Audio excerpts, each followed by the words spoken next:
So I'll hear people say, if you believe it, that you can achieve it. And the problem with that is they're leaving out the most important part of the equation. And that part is what? Actually doing something. That's what you have to do to achieve anything. Yeah, you gotta believe it, but you better get the work done. Ideas are worthless unless we act on them. I want you to write on a card what it is you want more than anything else. Make sure it's a single goal and clearly defined. You needn't show it to anyone, but carry it with you so that you can look at it several times a day. Stop thinking about what it is you feel. Don't concern yourself too much with how you're going to achieve your goal. Leave that completely to a power greater than yourself. All you have to do is know where you're going. The answers will come to you of their own accord. We intend to when the idea strikes. We intend to when the emotion is hot. But now if you don't translate that into action fairly soon, now the intent starts to and a month from now it's cold. A year from now, it can't be known. So act. Set up a discipline. The idea is strong, and you're powerful. That's the time to set up. As Michelangelo said, if people knew how hard I worked to achieve my mastery, it wouldn't seem so wonderful after all. And that's the thing about getting great. That's the thing about being an artist of such caliber that you're remembered for hundreds of years after your death. It is back-breaking work. It is a blinding amount of effort.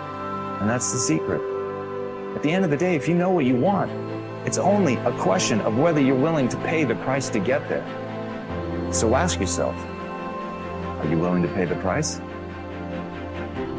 Listen to me, pound for pound, any agent in the room, pound for pound, motivational speaker, pound for pound, entrepreneur, pound for pound, athlete, pound for pound, weightlifter, pound for pound, whatever you do, I guarantee you when you do it, nobody can do it like you do it. The problem is you don't hardly do it.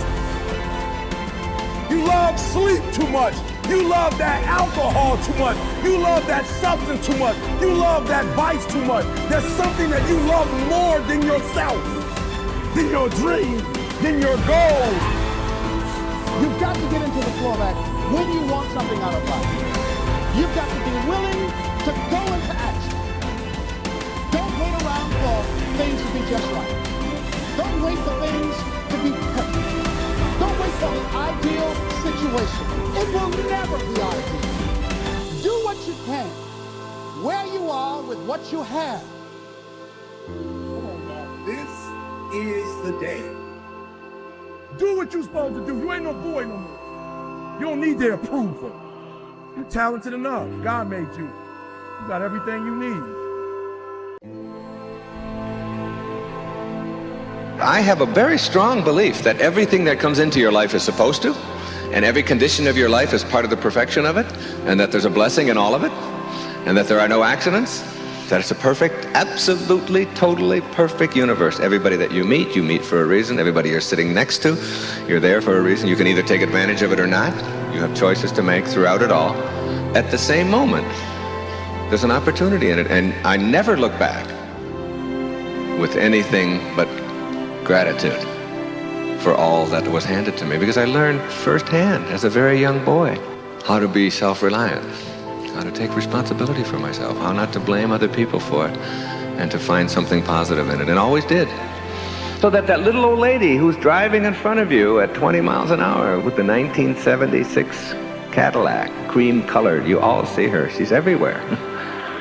She got blue hair and she can hardly see over the steering wheel. And she signed an oath that she will drive aimlessly around, testing your ability to deal effectively with her. She's like a test. She's like a gift from God to test. And it's like once you stop being mad at her for being who she is and what she's about, when you stop the anger and the bitterness at who she is and understand that she's exactly where she's supposed to be. And she's there to teach you a very important lesson. Slow down. You have to. Relax. Don't give her control over the divine part of you. The intelligence in back of that is suffusing your form, invisible as it is. It's still there, and it's yours. It's really what constitutes your entire humanity. Don't give it away. Think of yourself as connected to and a part of it all, rather than someone who is being victimized or slowed down or abused by, or here it happens again. It's all part of the perfection of it all. That's a very nice, enlightening place to get to. It really slows you down. And it doesn't take away your ability to make choices. It takes away your wanting the world to be as you think it should be instead of as it is. That's what defines neurotic. That's what neurotic really means. To be wanting the world to be as you are rather than as it is. And for you to process it exactly the way it is.